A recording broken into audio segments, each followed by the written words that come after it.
and welcome to another episode of Wow TV. Thank you so much for coming in once again to follow this channel.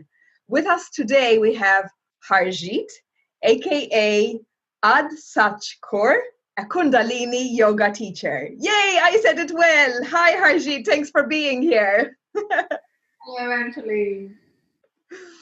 Thank you so much for choosing to have this interview with us.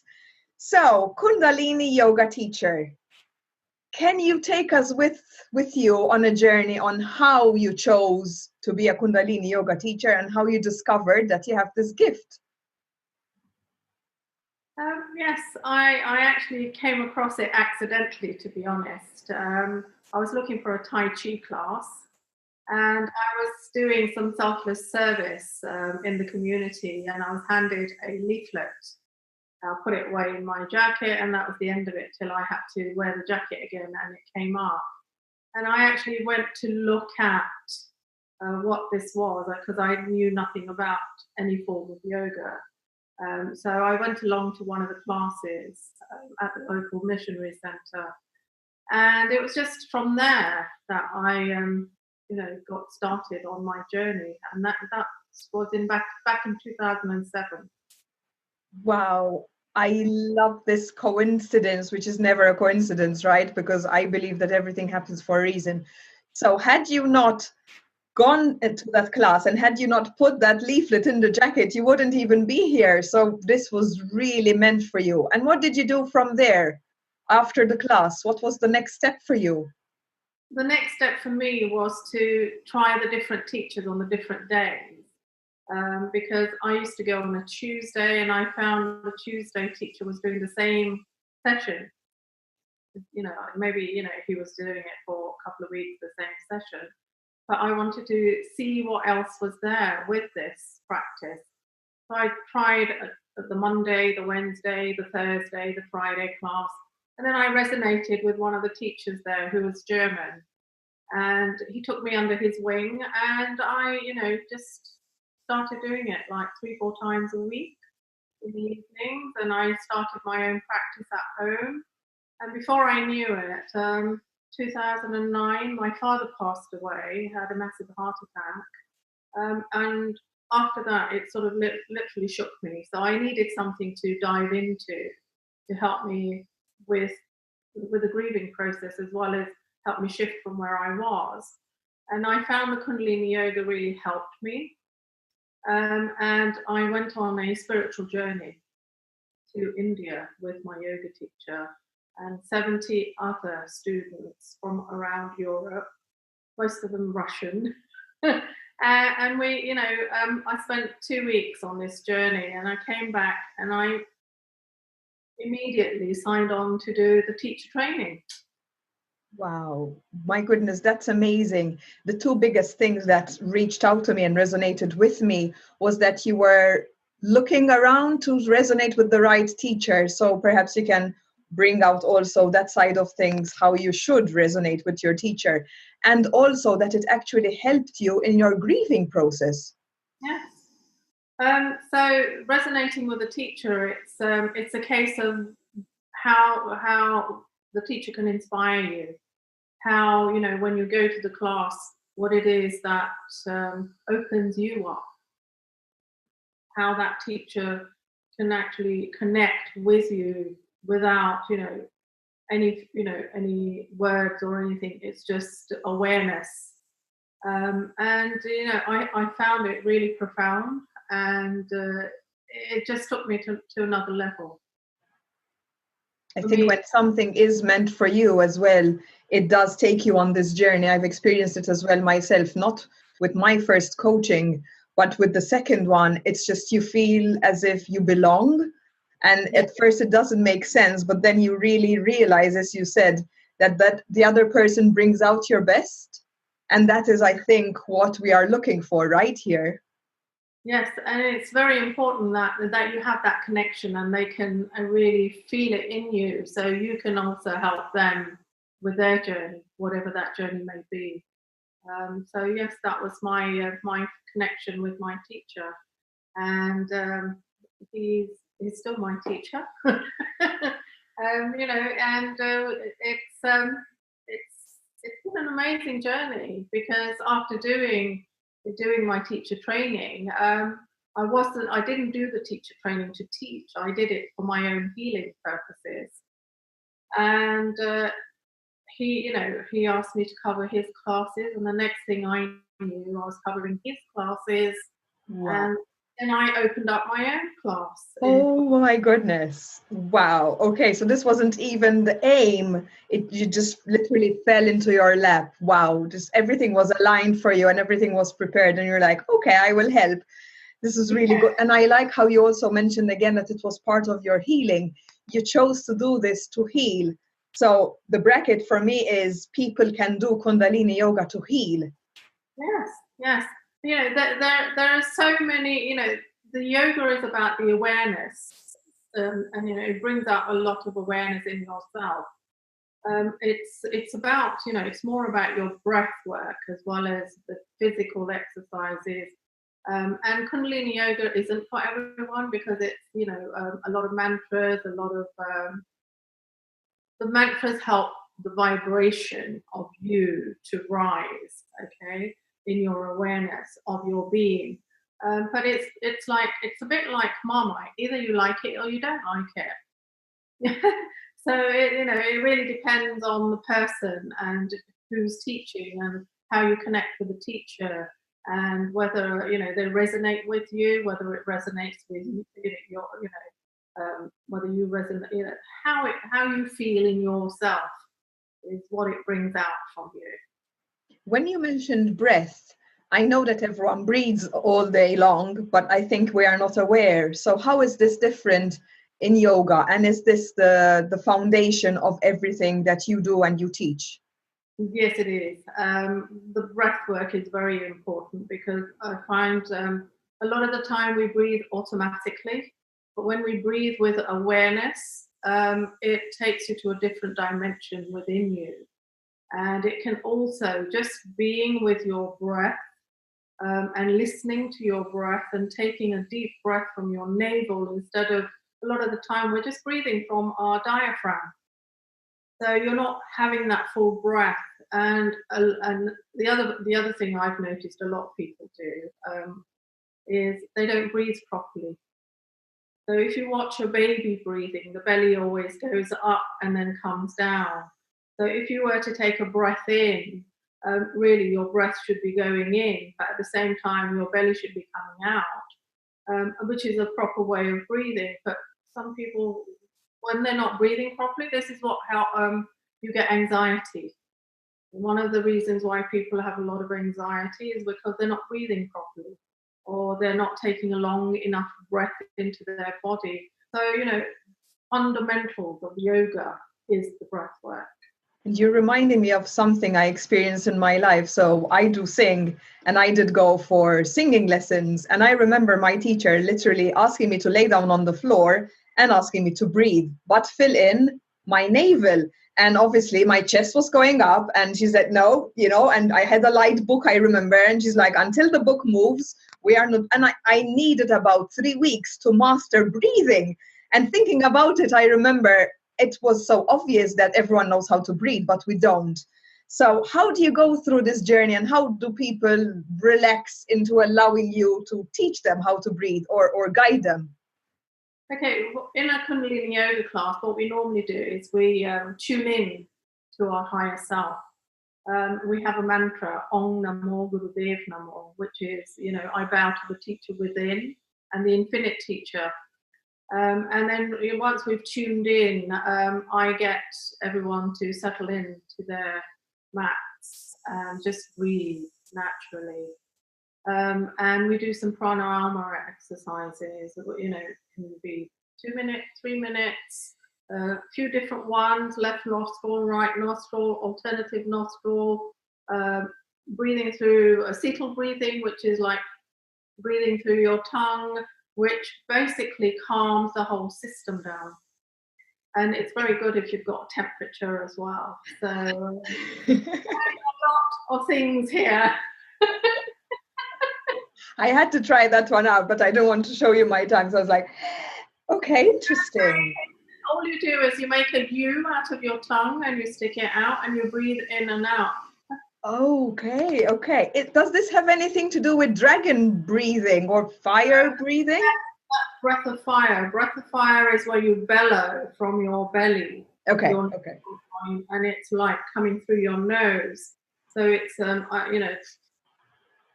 very powerful from the navel. And what like that pumping, right? Pumping the navel. And that actually helps detoxify the system as well. It gives your inner organs a gentle massage. So, these are powerful breathing techniques, and we use them to start off the class. So you would do a pranayama first, and then we'd move on to some warm-ups. And after the warm-up, we do a set of exercises which we call a kriya.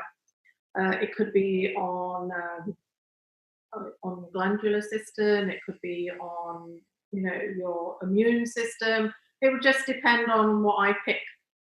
I don't organize a class and then go and teach. I feel the room and then I teach. So I'm never prepared. I always go. That's in itself, I find that very beautiful, because you just go with the flow and you feel what the clients need. And that's nice than having it preset and perhaps it's not exactly appropriate. So I really, really like that. And what I also, when you were mentioning, the immune system and everything, I believe, or at least I'm thinking, because I did do a couple of classes, but perhaps they weren't this intense. But can you heal your own stress, your own anxiety, your own parts of the body, like immune system, with whatever practice you share? Yes, you can. We help. Kundalini Yoga helps with stress, anxiety. It can help with depression. There are lots of ailments that you can use the yoga to help yourself heal with. That's fantastic. So literally we have a key right there, and it has nothing to do with stressing more. It's actually the opposite of perhaps what we forgot to do, which is breathing. And does Kundalini Yoga also, is it very physical, or is it quite a sitting down, practice? Well, the sitting down practice is when you do the pranayama, but then once you've done the pranayama, it is more of a energy flowing. So it's quite fast paced, depending on what. So it is a bit of a workout in itself. Yeah, it is a workout in itself. Yeah. Really, really great. And by the end of a class or a session, how could one feel if they've never tried Kundalini Yoga and now we're getting them curious? So after the initial, so you've done your pranayama, you've done your warm-ups, you've done your kriya, we have a relaxation session. So you would lie down on your mats, cover yourself, and I play some music, soft music, so healing music that would help you integrate what you have just done in that class. And then once we finish the relaxation, we do a little meditation. Just before we close the class. We close the class. So by the end of the class, you will feel very light. You will feel very calm, and people experience different things. Okay. It's an individual's experience, is how I would put it. In fact, I was going to ask you, mentioning the individuals, who should try or give a go to a class like this? I believe there are no age limits, but is someone more your target audience than someone else? No. Anyone over the age of 16 can do it. Even young children, we have classes for younger children that do Kundalini Yoga. I have personally taught at a camp, or a summer camp for children in the community, where I've gone and done, like a whole day of children's classes. So children from the age of 5, 6 onwards up to 16 can do the children's yoga or Kundalini. And then you've got the adult classes from 16 going up to, I actually teach a seniors class, and the eldest lady that comes to my class is in her 80s. Oh wow, that's amazing. And you can see, most probably you can look at the woman and you can see that she has been practicing for a long time if she has. But even the mobility, I mean, I've seen videos online, and perhaps some of our viewers have seen as well, and the physical strengths that one can achieve through and by doing yoga, and Kundalini Yoga in particular, are amazing. So what can people gain by coming to you, to your classes, and to what we're going to speak about soon, your retreats? Okay, so coming to the classes, it's uplifting. And if you're feeling very down, it will, lift your spirits up. And I always find it's also very relaxing. Even though you do all this exercise and the meditations and everything, it actually brings you to a very still point in yourself. And it also, this is my own personal experience, the calmness from it, the calmness, the stillness, and you feel a different person at the end of the day, end of the class, end of the session. I can share with you when I did sessions, and I am a person who I used to describe myself as I can't sit still on a chair, and I was very skeptical of trying a class like this. But coming out of the class, because during the class my brain was busy with counting the breaths and focusing on, the third eye or my navel, or I had what to do with my brain. My brain took a break in that session, and I walked out completely light. And I think this is the experience that they can expect, right? That's correct. Brilliant. So go ahead. That is the experience of a Kundalini Yoga class at the end. And we touched on retreats. So we said what I call the magic word here, because for me, you are organizing something that is a dream come true, something that someone should really go for if they're looking for a break, if they're looking for a change, if they're looking for something new. Tell us about these retreats, how you came about organizing them, and also what to expecting them. A long question. Okay.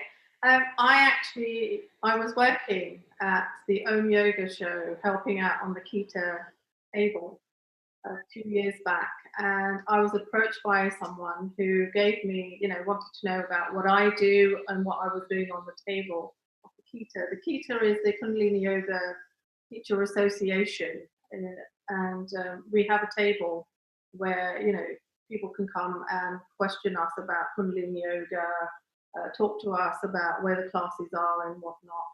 And I was approached by this lady who obviously had another table on the other side of the room. And she took one of my personal cards as well as some leaflets off of the table. And she said, "Oh, I'll get my husband, or we'll be in touch." And I thought nothing of it. And then I received an email from her husband about the retreats center they have in Cyprus.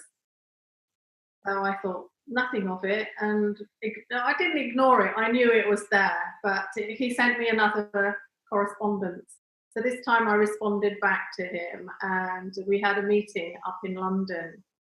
And I explained to him, I've never done a retreat. And I was very honest with him from day one. I said, I am a Kundalini Yoga teacher. I teach classes. I have never gone down this route.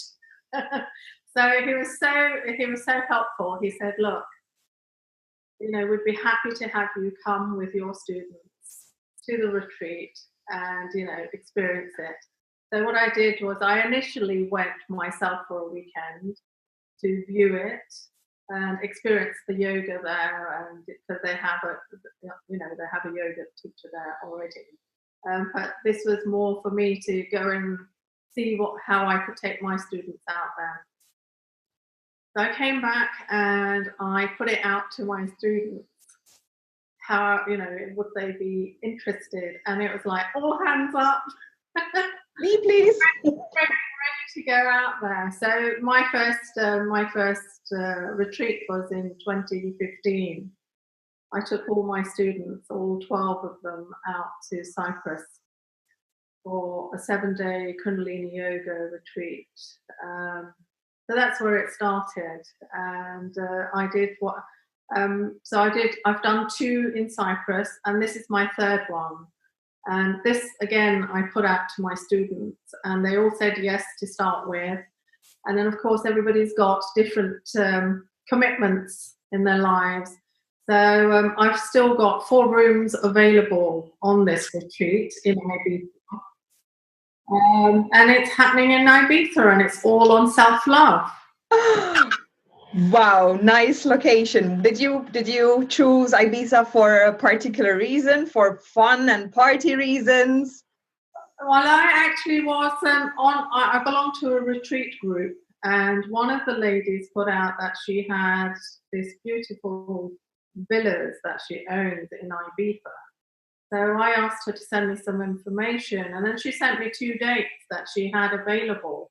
One was in January, which was too short a notice for me to do, and the other one was in April. So I put it out, I said, who wants to go?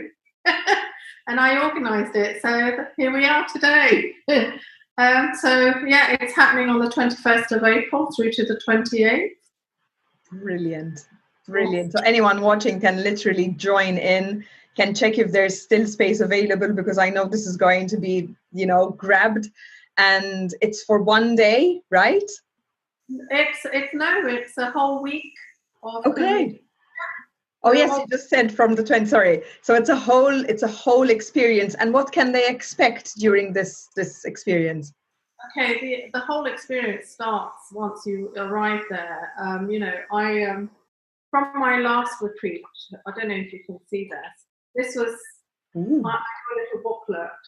So you get handed a booklet when you arrive, so you know what to expect of what Kundalini Yoga is if you're a total beginner, and it's got some breath work in there, so you can have a look at what sort of breath work we'll be doing. It talks about the gong. It talks about Yogi Bhajan, who's the master of Kundalini Yoga, and then I've also put in the morning sadhana kriya, which is the exercise that we do in the morning. So we start off with a little prayer. We tune in, we do breath work, we do warm-ups, we do the yoga, and then we also do chanting. So, it's beautiful when you chant in the morning. It rises all your vibration up, and you're left blissful. That's all I can say. Oh. So that is what, that's something we would be practicing in the morning. And then we'd go and have breakfast, and then the morning is all yours. And you can sit at the pool, you can walk in the gardens. If you want to go down to the beach is a 10-minute drive down.